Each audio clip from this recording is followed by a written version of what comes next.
बालोतरा जिला के धोरीमना उपखंड के भलीसर गांव के रहने वाले दिनेश बिश्नोई ने आरएस में पहली रैंक हासिल कर टॉप किया। दिनेश के पिता रामधन बिश्नोई रिटायर्ड प्रिंसिपल हैं। फिलहाल दिनेश को बधाई देने वाले लोगों का तांता लगा हुआ है। घर पर खुशी का माहौल है। अभी मैं दिनेश के घर पे मौजूद हूँ और यहाँ खुशी का माहौल देखने को मिल रहा है क्योंकि राजस्थान के अंदर टॉप किया है दिनेश ने। हमारे साथ पिताजी हैं इनके, दिनेश के पूर्व रिटायर्ड प्रधानाचार्य हैं। सर, किस तरह से देखते हैं दिनेश ने आज राजस्थान के अंदर टॉप किया है आरएस परीक्षा में? दिनेश का आरएस की परीक्षा में टॉप करना उन समस्त किसान वर्ग के बच्चों के लिए एक प्रेरणा बनेगी जो दूरस्थ क्षेत्र में रहते हैं, अभाव में रहते हैं। यहाँ वो जिस प्रकार की कोचिंग होती है उस प्रकार की बिना कोचिंग के भी, हालांकि रिमोट क्षेत्र की मामूली कोचिंग तो रही है लेकिन नियमित रूप में कोचिंग को अटेंड नहीं किया बच्चे ने। अपना स्वाध्याय किया, सतत मेहनत किया। इन वर्षों में, पिछले 4 वर्षों में ये दिनेश ने पटवारी के रूप में और ग्राम सेवक के रूप में अपनी सेवाएं देते हुए जो मेहनत करके जिस मुकाम को हासिल किया है, हमारे समस्त किसान वर्ग के लिए ये बहुत ही गर्व और गौरव का क्षण है। बहुत बहुत खुशी है। आपके बेटे ने राजस्थान में टॉप किया है, कितनी खुशी है? घणी खुशी। क्या कहना चाहोगे? क्या कहना चाहोला बेटे ने? बेटो के चाहूंगा। अच्छा।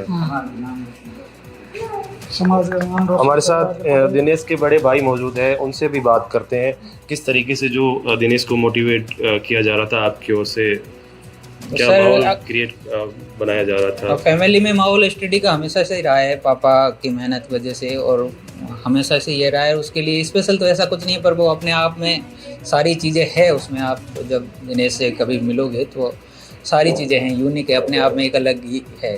तो ये जो फर्स्ट रैंक आना, ये बड़े सौभाग्य की बात है हमारे लिए और गर्व की। हमारे साथ दिनेश की धर्मपत्नी मौजूद है। आपको कितनी खुशी हो रही है दिनेश ने टॉप किया है? क्या कहना चाहेंगे दिनेश को? कहना तो मैं क्या चाहूँ, खुश बहुत हूँ मैं। और शादी होने के बाद मतलब जैसे कई तरीके से देखते हैं कि पढ़ाई से नाता टूट जाता है, लेकिन दिनेश ने इस चीज़ को मात दी है और आरएस में टॉप किया है। मैंने कभी उन्हें डिस्टर्ब नहीं किया, वो पढ़ना चाहते थे तो मैंने कहा पढ़ो। ये परिवार के लोग थे, इनका साफ तौर पे कहना है कि जो टॉप किया है उसमें पूरा परिवार का साथ और सहयोग मिला। गणपत बिश्नोई, एनडीटीवी, धोरीमना। राजस्थान लोक सेवा आयोग ने राजस्थान प्रशासनिक सेवा 2024 के अंतिम परिणाम शनिवार को जारी कर दिए, जिसमें जोधपुर के यशवंत सांधु ने 11वां स्थान हासिल किया। वर्तमान में यशवंत बतौर तृतीय श्रेणी शिक्षक के रूप में अपनी सेवाएं दे रहे हैं और अपने दूसरे प्रयास में 11वीं रैंक हासिल की है। एनडीटीवी से खास बातचीत करते हुए यशवंत ने ये बताया कि 1 साल पहले जब उन्होंने आरएस का एग्जाम दिया था तो उन्हें असफलता मिली थी, लेकिन हिम्मत नहीं हारी, प्रयास जारी रखा और उसी का परिणाम रहा कि 2024 की परीक्षा के परिणाम में उन्हें 11वीं रैंक मिली।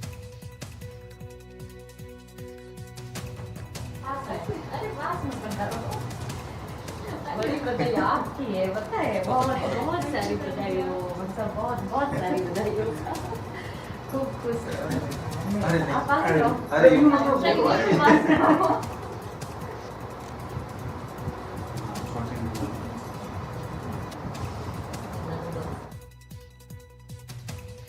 राजस्थान लोक सेवा आयोग ने आरएस भर्ती 2024 का परिणाम घोषित कर दिया।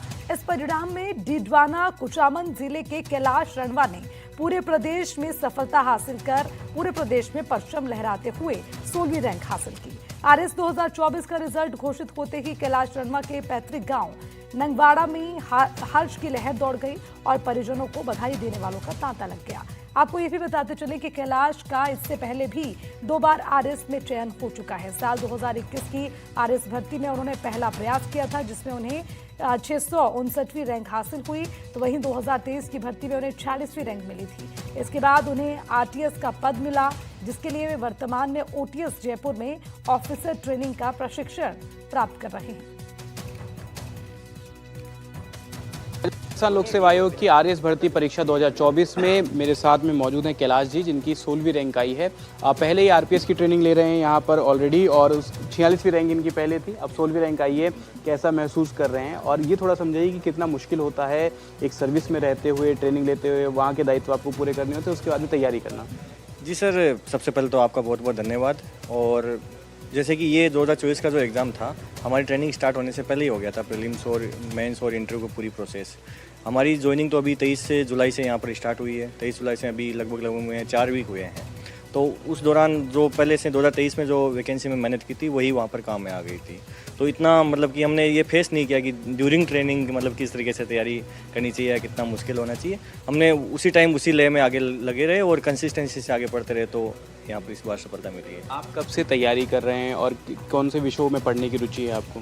जी सर, 2021 की वैकेंसी से ही मैं इसमें लगा हुआ हूँ। 2021 की वैकेंसी में मेरी 659वीं रैंक थी, और उसके साथ साथ मैं असिस्टेंट प्रोफेसर ज्योग्राफी की तैयारी कर रहा था। तो 2023 में जो वैकेंसी हुई थी असिस्टेंट प्रोफेसर ज्योग्राफी, उसमें मेरी 66 रैंक थी, और वहाँ पर भी मेरा चयन हुआ है। और पिछले वैकेंसी में मुझे आरपीएस अलॉट हुआ है, और इस बार एसडीएम मुझे अलॉट हो रहा है। एक चीज़ समझाइए कि आपने बताया कि आप प्रोफेसर की भी तैयारी कर रहे थे, उसके अलावा आप आरपीएस की तैयारी कर रहे थे। कितना मुश्किल होता है कि लंबे समय तक तैयारी को जारी रखना? 2021 से तैयारी शुरू की आपने, 26 में हम हैं, तो कितना मुश्किल हो जाता है तैयारी को लगातार कंटिन्यू रखना, कंसिस्टेंसी बनाए रखना? सर, कंसिस्टेंसी बनाए रखना तो अपने आप में बहुत बड़ा मुश्किल होता है, क्योंकि एक तो फिर जो जर्नी है आरपीएससी की, जो अपने आप में जो एग्ज़ाम टाइमलाइन होती है, वो एग्जॉस्टिंग हो जाती है, वो परेशान कर ही देती है कि 3-3, 4-4 साल तक वैकेंसी चलती है। लेकिन इस बार शुक्रगुजार है सरकार के कि इस बार बहुत जल्दी वैकेंसी हुई, और 1 साल के अंतर्गत ये रिजल्ट भी आ गया। लेकिन उस समय जब हमारा मोरल डाउन होता है, उस टाइम हमारी फैमिली, हमारे दोस्त वही काम में आते हैं कि वो हमें मोटिवेट करते हैं और आगे पढ़ते रहते हैं, क्योंकि हर किसी की लाइफ में डिमोटिवेशन या जो लो फेज है वो आता रहता है। लेकिन जब हमारे साथ में ऐसा कुनबा है, जो आसपास के लोग हैं, जो आपको पॉजिटिव एनर्जी देते हैं और हमेशा मोटिवेट करते हैं, तो अच्छा रहता है उसमें कि मोटिवेट हो जाते हैं और आगे लगे रहते हैं उसमें। एक आखिरी सवाल मैं आपसे लूँगा कि तैयारी करने के लिए कोचिंग या सेल्फ स्टडी क्या ज़्यादा महत्वपूर्ण आप समझते हैं? और दूसरी बात ये कि अब आप उस पद पर जाएंगे, तो आपको क्या लगता है कि राजस्थान में कौन सी ऐसी चीज़ें हैं जिन पर आपको काम करने की आवश्यकता है? तैयारी करने के लिए सबसे महत्वपूर्ण मुझे जो लगता है कि खुद पर विश्वास। तो उसके लिए आप कोई भी साधन का उपयोग करो। मैं नहीं कहता कि कोई कोचिंग मत करो या सेल्फ स्टडी केवल करो, जहाँ से आपको फ़ायदा मिल रहा है वो करो।